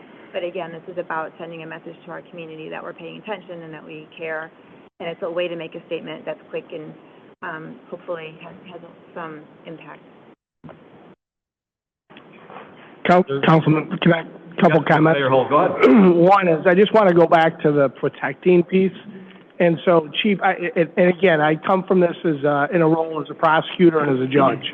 So when we talk about protecting all our citizens, could you explain, for instance, does immigration status have anything to do with if we have a victim of a domestic battery, we have a victim of a sexual assault, we have a victim of any crime? Can you explain how there is absolutely no question? Because we want to make sure our community knows when they are victimized in a criminal situation that their immigration status does not play into that. You want that call, correct? Absolutely. The prosecutors want to prosecute that case. In fact, there are methods in which someone who is a victim of a crime can apply for a U visa, so that we encourage to make sure that we are protecting all our citizens. I think that that's important to talk about. 100%, Mayor. We preach that everybody's treated the same, everybody's fair, everybody's equal. Take ICE off the board. I mean, this is what we should be doing. This is good professional policing. You talk about the court system, that's been going on for a long time, U visas. I've had some come across my desk since I've been here in 3 months. For those of you that don't know, that keeps somebody here legally in our country and gives them a process. If the state needs them to be a witness, we sign off on those. And we say that law enforcement needs them to be engaged to keep them here. So that is something that's been ongoing long time and I in think law it's enforcement. something important to communicate, because again, one of the things that we're all concerned about when we go back to safety, we talk about the fact that we want people who are potentially victimized by crime, by any crime, to know that they can call the police department and their immigration status will never be asked, unless it's that we want to be able to use a mechanism to help them so that they can be here to prosecute as a witness. So I think when we're talking, I wanted to just ask about that because again, one of the biggest concerns is we want people who are victimized by any sort of criminal activity to feel that they can call you, and they have to be able to trust you, and they have to be able to know that that's not going to be brought up. And that's not something that's new. That's something that's been in place since I was a prosecutor and sworn in 1993. Yeah, and I think a lot of that too, the messaging, and I don't know, people have left, I think, but some of the people that I've talked to personally, we just need to do a good job. We need to get out to our schools. We need to stop at our middle schools if they don't have an SRO so they can just see us. Food drives, community events. We just did another event this morning with Target. We did last week, we did it with Meyer with Shop with a Cop. We had an unbelievable turnout, and it just gave the opportunity for just real dialogue with people. Not once did we ask if they were here legally or not. It didn't matter, and it doesn't matter, and it won't matter. So we need to do a better job, and we will. Me personally, I'll hold myself accountable to that, and I'll hold the department accountable to that. So it's the right thing to do. Everybody gets treated equally. The whole ICE situation aside, it shouldn't even matter. It's just on top of it. But, bottom line, that's how we treat people. Right. And the next comment, so I appreciate that. And I think that when we talk about that, it's very, very important to take the actions that were talked about over, to do that. The other thing to Alderman Muntz that I just want to, when we talk about equity and inclusion and the know your rights, I think we have to be careful with that. Only from a standpoint that I understand that there is a potential to link to stuff, and we look to other municipalities for guidance, and we look to other municipalities. I'm just not sure when I look, and we have Sue Sanders here. We have a number of we can lead change members, and I think that when we have community groups that can present those seminars and that can do that, I think we have to be very careful of what we do as city government and what our community partners can do. So it's not that a know your rights is not important. It's really, really important. The question and the only reason I bring it up is I ask us to ask ourselves, is the Equity and Inclusion Committee speaking, public comments, bringing people together? I think that's all fantastic. I think that it's a different question that we need to ask ourselves if we are going to do a Know Your Rights seminar and it's going to be hosted by the city. And I think that that's where we have to, it's not, and I want to be clear, it's not that Know Your Rights isn't a fantastic idea. It's a great idea. But it's who is the person or the organization that is the ones that can do that. And what we've heard in our conversations is there are community groups who are doing that. There are community groups that are training different individuals. And so just by way of discussion, again, and we've talked about how important discussion is, I just want to be clear that I don't necessarily think that if Equity and Inclusion came in and said, this is what we think we should do, it's not that it's a bad idea. I think it's just, is it our role to do that? And that's a conversation with our attorneys. That's a conversation among council. But I'm going to end with, again, it's a great, know your rights, and maybe a link is what does that, but when you look at the Palatine website and it's question by question, I'm just not sure that from a lawyer's perspective, that we want to be getting into that type of detail. Can I comment on what he said? So I just want to be clear, I'm not advocating for a Know Your Rights seminar. I was simply advocating for the conversation. I think that, and I appreciate that. And I just think that when we're having this conversation, we have so many people that have come that have talked to us. That's fantastic. We're having those conversations, and I think that there's a role that's being played in a lane that's fantastic, and that education is going out. I just think we always have to look at it from a lens of what is it that we are doing to support the police and the law, and what is it that can be done, just whether it should be done by us. And I think that that's something, as we look at this, that's something we always need to consider. Thank you very much. Thank you. Do you have everything you need from us? Yes. We're good about it. Thank you very much. Next up, Do we have Mr. Milner here? We do have Mr. Milner here. This was a request by a couple council members just asking for an update and a check-in from our lobbyist, John Milner. He is behind me. I'll ask him to join me right now. For those of you that don't know, he'll give a little bit of his background. John is the former police chief from Elmhurst, Illinois as well, so very versed in local government issues and represents us well in Springfield. So with that, I have provided John the questions that were presented to me from City Council. He'll cover some of those and just some other general updates he has, and then we'll give an opportunity for council to ask any questions. Great. That will be the final item for tonight. Perfect. Thank you very much. Hey, thank you. Thank you all for having me. One of my jobs as police chief, I was the longest serving chief for the city of Elmhurst, but I was also the city manager when he wasn't there. So anytime he was out of town, I had to do his job as well. So we had 14 aldermen that time, and we had to deal with all the issues that they have, just like you, every single night. I got interested in it, et cetera, and I decided I'm going to run for office. I ran for state rep, and I did a term and a half, and then I became a senator, and I represented, I think it was 17 communities. So my district was here in St. Charles, but I went all the way up to Euclid Avenue in Palatine, did Palatine, Rolling Meadows, Hoffman Estate, Schaumburg, all these 17 communities, and got to go to a number of the city council meetings, got to see some of the things that they were doing. So I'm tuned in to what you all do, right? And I want to make sure you understand and know that. And so when I'm in Springfield, we have a lot of issues that coming up to spring session now, and we had last year about 7,600 pieces of legislation introduced. A lot of legislation, and I'm telling you, it covers every kind of topic there is. And you talk about the Safety Act, you want to talk about doing like bullet points or whatever? Well, that came down at 3:51 a.m. They called me. We got this thing, 747 pages at 3:51 a.m. that nobody saw. And as we got through it with as many people as we could, there were so many problematic areas. It was like unbelievable. It was like, oh my God. I don't even know if they realize all these issues. So we had to cover all of that, get as many people involved as we could. Long story short, there were many, many problematic, really bad things with it, but we fixed most all of it. We had 2 trailer bills that followed because we were all working together. And that's what we try to do. That's my style. That's what I'm trying to do when I'm there, is being able to work with as many legislators as I can. Because I was in the General Assembly, they know I get it and I understand it. And they also are willing to work with me. I represent organizations like the police chief. I'm director of their governmental relations. I represent just a wide variety of groups. But I'm here for you. Any questions you guys have or whatever that you think that you want to ask, feel free to do that. Also, if there's, I think every city council should have a basic rundown on how it works. You know how your job works. My job's a little different now. My job was different when I was in the General Assembly. I mean, my first thing is, when I got elected, where's the washroom? Then I found out that people wanted to follow me to the washroom, trying to lobby me on all these different issues, And so it was very, very interesting. And then we get these reports. People did a heck of a job putting a quality white paper together or report together, and I look at it, and I'm starting to read it, and then somebody else brings another one in, and then another one in, and then my legislative assistant comes in. She said, this is not exaggeration, a stack like this every day. And she says, what should I do with this? I said, we got to file this. This is important stuff. These people did all this work.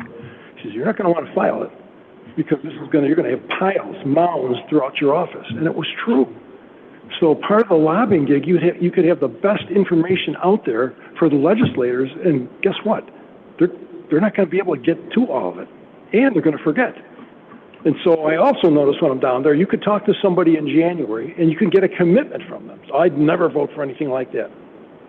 And then when May comes around, they're voting for it. You got to stay on them, You have to make sure that they understand, hey, wait a minute, you made a commitment not to vote for this, and now you're voting for it? Oh my God, I'm sorry, I forgot about that. But that's normal because, again, if you're talking 7,600 bills, and they're just going through all these things, not a human being can remember that. And when you go see your legislators, before you go, if you ever, I'm here for you. We can develop a strategy on what to say, how to say it, and how to just make sure you can stay in contact with them. You know your legislators here locally, which is really good. And they know you, which is very, very helpful. So when an alderman from St. Charles came to see me, man, that's a priority for me, right? Because that's one of my communities. So I would try to make sure I would do everything I can to connect and stay connected, and that's the key. So anyway, I could talk all night about this stuff, but any questions, comments, thoughts, suggestions? Go ahead, David. Oh, I thought you were going to go first. Well, I know veto session occurred as our advocate in Springfield. Can you, not to go into too much depth because it's 10 o'clock tonight, but what are some of the biggest wins for municipalities? So that's a good question, by the way. So municipalities are out there, and here's the thing that makes me crazy. So being wearing the old municipal hat, right? So we had that 10% tax for us that we were supposed to get. 10%. Right? Local fund. Yeah, local distributor, right? We're supposed to get that. Well, that got cut back. And now questions are coming to me like, is it going to come back? My honest prognosis, no way. They got the money now. They're not going to give it back. Maybe we can squeak out one here and one there. Maybe we can. The good news is most municipalities are with us. The good news is many lobbyists and others and legislators who represent those communities are with us. The bad news is those who are in control of all this and the money, they're really not. They, if they can get away with this, they're going to get away with it. So for that, I think we're in trouble. We're not going to get that back. But we're still going to keep trying. And every time it comes up in conversation, I'm sure they hear that. Oh, I get it. Thank you. Go ahead. So I submitted, I don't know if you got my question. I got your question. Okay, so I'm going to ask, do you anticipate any changes with CEJA in the near future? If so, how would that impact the IMEA or utilities in Illinois and the municipalities that might be impacted by any changes in energy policies? So you saw the new bill that got passed, right, this spring. And that, what I did with the bill is I had people with all their talking points, I recorded it, and I put it in ChatGPT to dumb it down for me to figure out what's being said. And even then, I'm having a difficult time with it. It's not easy. There's a lot of issues. You guys are dealing with it. You struggle with the issue of fossil fuels, right? We have that generating plant in the southern Illinois that, by the way, I was in a meeting when I was a senator. When they came in to promote that particular piece of equipment, it was considered one of the cleanest in the world. And that we have to do this, and they were really, really good at explaining why and how and everything else. So we have to have an energy source. We have to have it. Now, nukes would be the best if we could get like a nuke built someplace or whatever, but that doesn't happen as fast as we think it can. So we still have that. You guys have to make that decision on how you want to struggle with that and which way you want to go with it. In the meantime, you talk to people on the bill, which I have. I know the authors of the bill and had conversations with them. And sometimes they're a little conflicted on where this is going, how it's going, where it's going. So there's no clear-cut answer to that. Okay. All right. Can I ask? Yeah, please go ahead. Okay. What happens if the city does not meet the 10-year lead service line replacement deadline? Do you anticipate the deadline being extended? That's a good question, too. But I think because most people won't meet it, because there's not going to be enough money to be able to meet it, and this is very, very expensive. That said, I think the timeline is they're going to have to drag it out further. And if they don't drag it out further, they can't fine us. I mean, they can do what they want to do. But I think that with all these communities in the same position that we're in, it'll have to work out, and for us, it'll have to work out in terms of time or money. So speaking of money, so I think we applied for some EPA loans and we were denied, and it's been challenging. Could you speak to that at all? What's going on with that? I say we continue to apply, continue to lobby for it, continue to work for these different things, because sometimes, since I saw this down there, I saw when there was absolutely no